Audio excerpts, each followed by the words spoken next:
Hello, you wonderful people, and welcome to another episode of Not Too Comic Book. This being a show where it's about TV shows that are adaptations of comic books. For today's episode, I'm going to talk about the latest episode of Y: The Last Man. A lot of really interesting things went down in this episode, so let's break it down. Well, first and foremost, let's start off with 355, Yorick, and Allison. Obviously, Allison and Yorick are talking about, okay, so what do we do, about the whole, 355 thing? Should we, have a gesture or something like that? It's like, oh yeah, Allison doesn't believe there's going to be anything. Because should we apologize? Which Allison's like, no, I'm not sorry. Which in York it's like 355 got some gas, and he's like, oh, good thinking, and stuff like that. And it's like, yeah, I'm sure she's not angry anymore now. So I do like that Yorick and Allison are bonding in the back. It's like, yeah, there's a back and forth they have, but also it's like he's trying to do the escape artist stuff of tie my hands and stuff like that.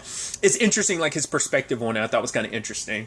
Kind of getting someone of that nature, like a magician or someone of sleight of hands perspective on you basically you need more to kind of get people invested in your act. So because because something like life and death is ethereal, plus people aren't going to really believe you're going to actually potentially die. So it's you got to give the it's you being buried alive, something actually needs to be in the coffin to make it more legitimate and stuff like that. So I thought that was interesting. But sadly 355 starts dozing off because she hasn't been sleeping at all. This is a 24-hour job. I mean, I think plus because she's been restless because of the sleepwalking, but also she doesn't want to sleep because she knows she's going to sleepwalk, and just dealing with all that. She's always trying she's always got to be on guard because looking after Yerk is a 24/7 job. She always has to be on top of it because this is the most important mission of her life. But they end up crashing the car, and that goes super bad because this speaks volumes that the fact is that when Allison went to check the front, I guess in her fugue state of just the crash plus probably being half asleep, or at least half unconscious, she ended up stumbling towards the woods. Maybe she just did that on autopilot. Maybe, like I said, she was in a fugue state, whatever the case may be. Some people roll in. Luckily, Yorick's okay, but at the moment he's tied up, I was like, oh, that's not actually going to look good, and ultimately that's why they get locked up, because they think Yorick was being held hostage, and then later on he finds himself surrounded by all these people who now know he's a dude because, this one lady in particular, stripped all his clothes, which the others are like, really? Why'd you do that? And she's like, what? No, it's just, it's so dirty and covered in blood. And they're like, uh-huh. And she's like, we did it. And he's like, oh, was it an activity or something? I wonder, was she actually the only one? I guess now finding the understanding concept, because I'm like, what are they like? What is this group? Because initially he's like, oh, you guys just let us go. And it's like, no, obviously it's they have to come to terms of what they're going to, because obviously Yorick's being quiet about what they're up to, because yeah, they know he's a man, but it's oh, we were just traveling. It's oh, you were armed to the T with military gear. It's yeah, if you want it, you can have it. But he's telling people too much about their mission, because he's try to be if you guys think I'm valuable, I'm not. And I love that one of them was oh, you need to kind of have more faith in yourself. It's geez, you have super low self-esteem. But it's because he doesn't want it to seem like a situation where oh, you can sell me for something in this world. It's no, I'm not valuable at all. It's because they're asking are there any other men? And he's I don't know why it's me. I don't know why it's ampersand, why we're still alive, but we are.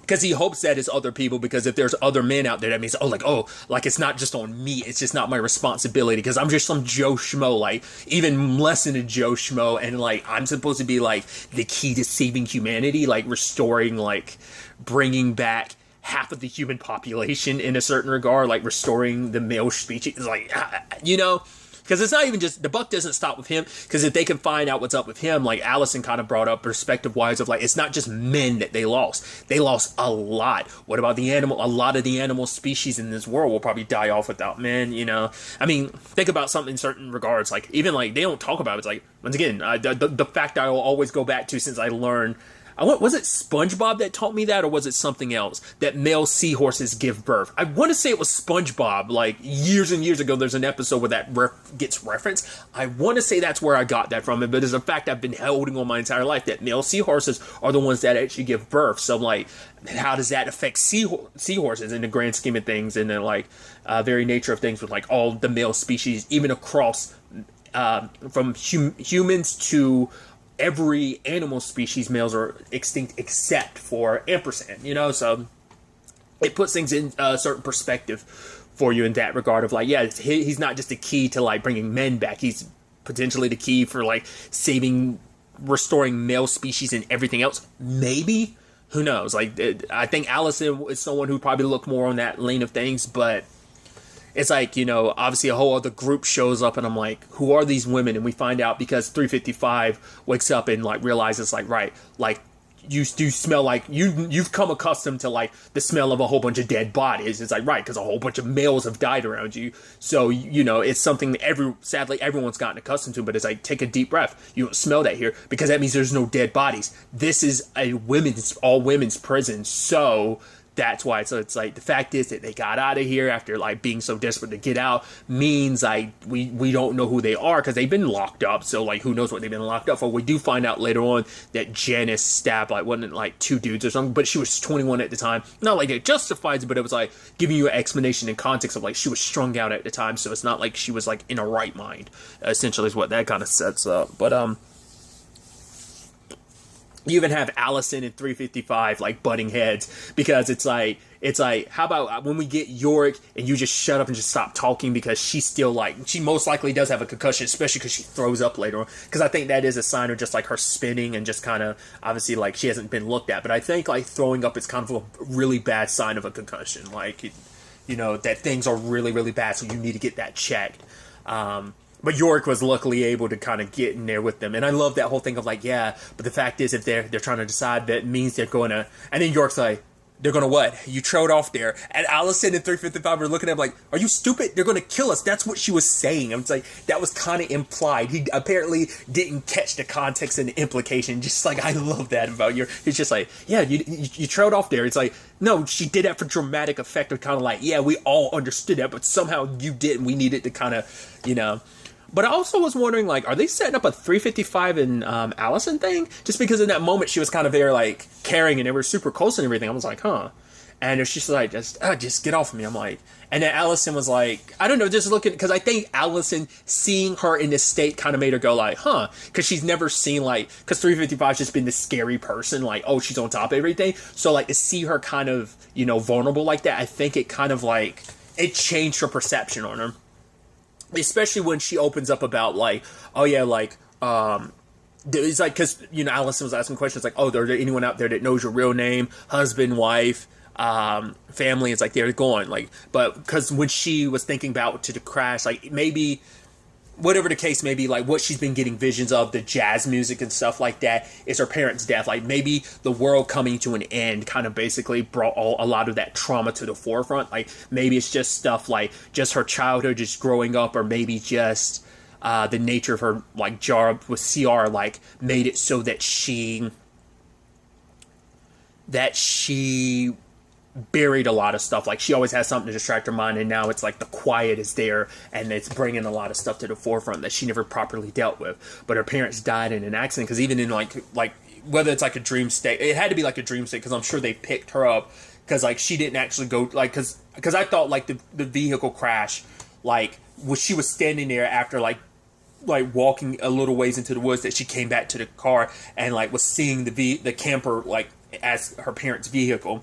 And I guess like she still has her mom's necklace or something, because she was almost like reaching for it. I didn't actually pay as much attention, like, context wise, whether or not she still has it, like, in that moment. I think she did, but in that dream or whatever, when she was unconscious, like, she didn't, like, because you can't dream when you're unconscious. Isn't that how that's supposed to work? Maybe I'm wrong. But she didn't have it like around her neck, and she kept, because it focused on the necklace. All right, it's got to be like her mom's, and why it's so important to her. Last, I think she has to kind of remember her parents by. So there's a lot there that we're not getting full context for. But like I said, I think Allison kind of sees her as a person now, whereas before she didn't. She just saw her as a means to an end. Like, oh, you're like the rough exterior. Like, because now I think she's a little more understanding why Yorick wants to kind of apologize. I mean, it's just Yorick being Yorick, but it's also like Allison, especially because Allison challenged her by being like, oh, you know, we had a list of like 30, like, oh, you must think yourself a genius. She's like, well, it's hard to qualify genius. It's like, well, there were 30 people on the list. You weren't on it. She's like, what? It's like, yeah, you were disqualified. It's like, oh, was it because of the Saudi thing? It's like, people don't understand what it takes to get funding and stuff like that, you know, so trying to defend herself. But ultimately, they did get let loose. They even got 355 a doctor. So later on, you know, Allison's watching as Yorick is taking care of her. Like I said, I think she's starting to see like why it's like, oh, like, you know, Yorick legitimately does care about her, like, and I think maybe because Allison's the way she is, just personality wise, she doesn't gel well with people. So like, maybe it's like Yorick is a little more empathic or sympathetic, and maybe in some, I think empathic's more the appropriate word. Like maybe something on that level makes her look at him and the whole dynamic with 355 a little differently. And like I said, I think just like seeing her vulnerable like that, and she's even making a promise like, you're never gonna have to, I promise you this is gonna be the last time, you will never have to take care of me. He's like almost like, yeah, don't worry about it. But she's like, also make sure you keep your mouth shut and stay away from the girl. He's like, what girl? You know who I'm talking about. Which he immediately hits it off with her. And then obviously Janice is being questioned by like one of her people about like, yeah, keeping him here is bad, because it's like, right, because that means people are looking for him, and if they come here, they're gonna be asking questions like, well, if you're here, where are all the guards and stuff like that? So it's like, yeah, so things got bloody when it came to like them leaving, because it was most likely probably not all women, but probably a good chunk of the staff were probably women. So it's like, yeah, where are the guards and stuff? Like, why do they have like the run of this place? And it's like, yeah, they took over. And so it's hard to say whether or not they can be trusted. And it seems like everything is on the up and up. I thought Janice might have had like ulterior motives, but I think seeing like the lady that like Yorick is kind of hitting it off with, like, I guess it's like, right, you know, it's like kind of enjoy things for a little bit. I think she's still trying to decide like, what are we going to do with Yorick and his pals, you know, because it came down to a vote, and apparently to her it's like, yeah, things didn't yeah, it leaned more towards their favor, but it seemed like it was pretty good odds that they weren't going to be allowed to stay either. So it's like, were they going to be killed? Because it's like, right, because their trouble is going to bring, like, Yorick and them's trouble is going to bring trouble upon them, but also it's like, we're kind of off here on our own and no one's kind of asking questions. So I'm curious to see where things kind of go from there. Because it did get brought up as like, oh yeah, like, oh, who's the Beth that you were talking about in your sleep? And it's like, yeah, my girlfriend. And it's like, interestingly enough, she shows up. But the moment she showed up, I was like, it's under suspicious circumstances, especially because she's like asking all these questions. Like, oh, could anyone get in? I'm like, she's working for somebody. I don't know if this is tied to Roxanne in any shape or form. It seems like Roxanne and the hero thing might be like its own pocket thing. Like, there's so many pocket storylines going around. Like, I think Beth, like, when you're basically looking out, like, trying to survive, you're willing to join up with whatever group is willing to help you. They saw something in you and they gave you a purpose and something. So it's like, she's probably with like some militia group, like maybe like a more radicalistic group that's like, because a whole bunch of people don't believe what the government says, but it's also like the people in that building have what everyone on the outside wants. But the moment she was also like, yeah, I'm not going to say, I was like, I don't try. I wasn't expecting them to like reveal it at the end. I thought they were going to keep it a little, it's like, nah, they made it clear like at the end. Like, I had a sinking feeling the entire time. It's like, you just happen to show up now, and it's just like, oh, you knew you'd get let in.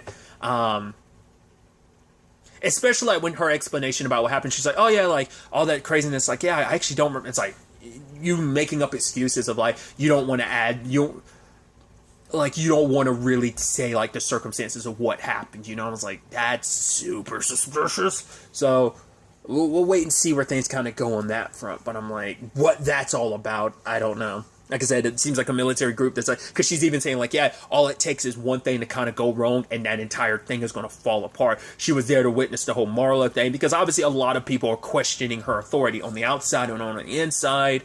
So that doesn't help. And it's like, they're going to stir up some trouble. I'm curious what her reaction is going to be if she finds out Yorick's alive. Like, how that's going to affect her. Because she's like, oh, I just want you to know I love him. And now part of me is like, are we going to find out like that was just a mean to it? Or maybe there was truth to it, but she knew saying all that would be like the right trigger word. She knew like, oh, as a mother, like you must miss your son. So like she knew that would, I don't know. Like it makes you almost be like, I don't know.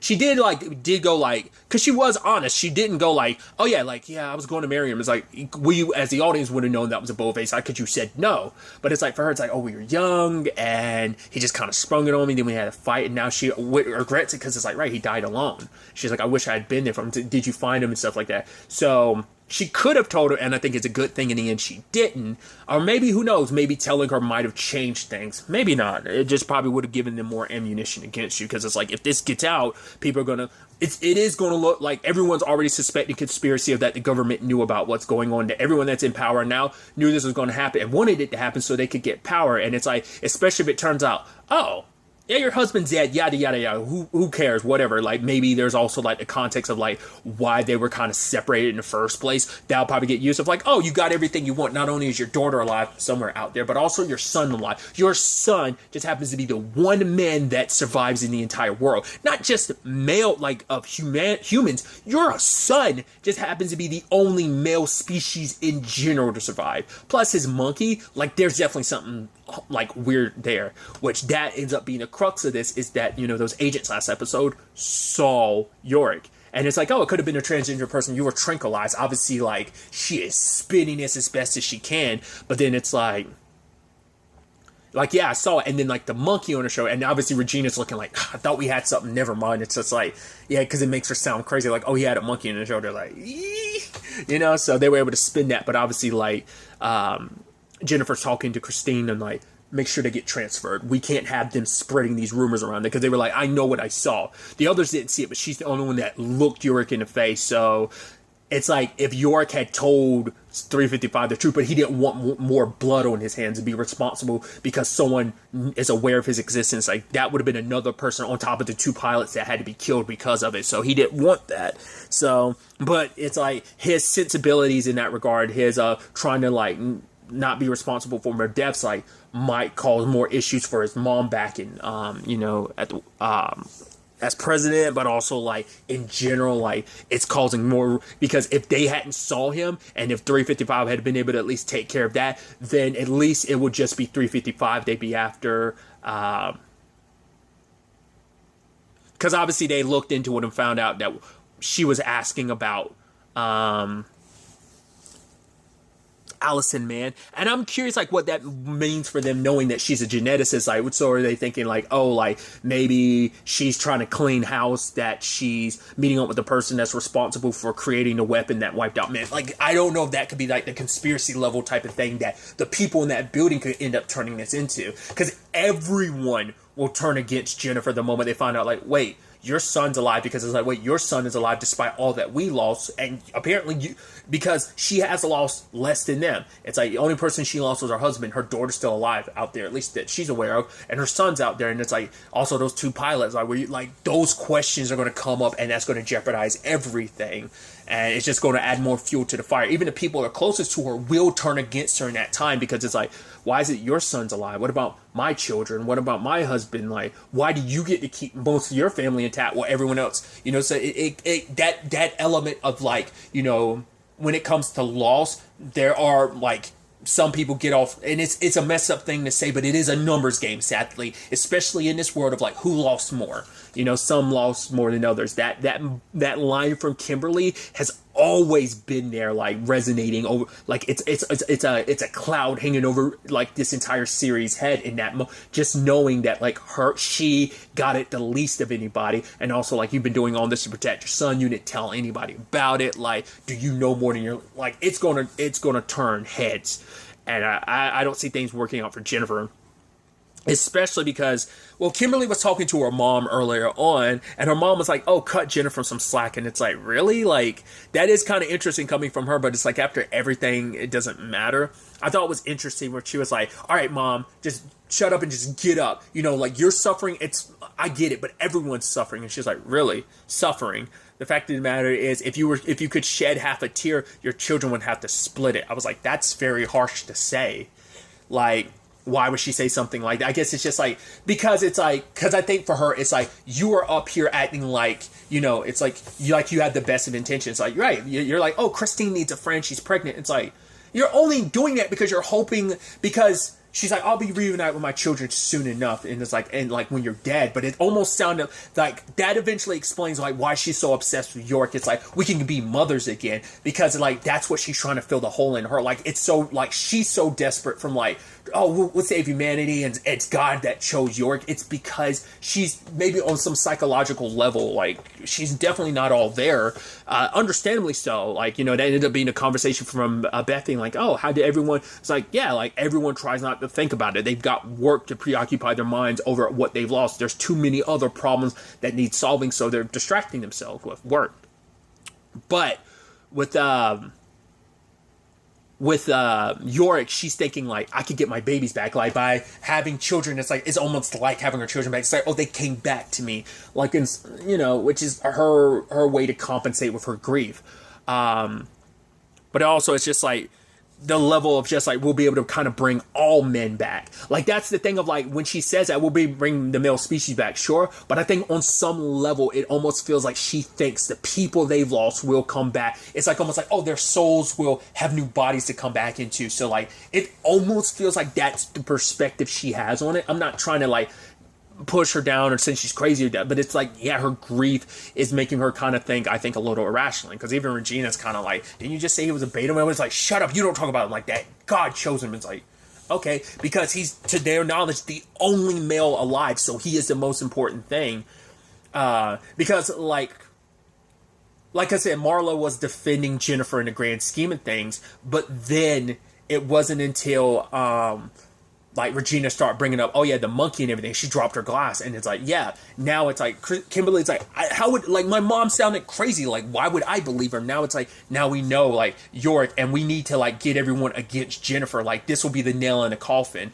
But we need proof. They can't bring accusations like this without proof. So they need to gather everyone, especially the people in her inner circle, to turn against her. The complicated thing is like, I'm wondering, will Kimberly try to bring it up to Christina like, we know her son's alive, and Christine's like, oh, I don't, and then Kimberly like, wait, you knew, like, or maybe Christine will be able to play dumb about it. I don't know, like, because Christine is the only one in the know, so it's definitely going to be interesting to see how that plays out. But Marla confronts Jennifer, like, enough to pull back and not bring up like Yorick, because I guess it is something so important. Because I think for her, it is the thing of like, right, like, you know, why is it him? You know, it should have been Ted, you know, her husband. It should have been one of my grandchildren. But no, it was your son. Like, why are you so lucky? It's always what others have and you don't.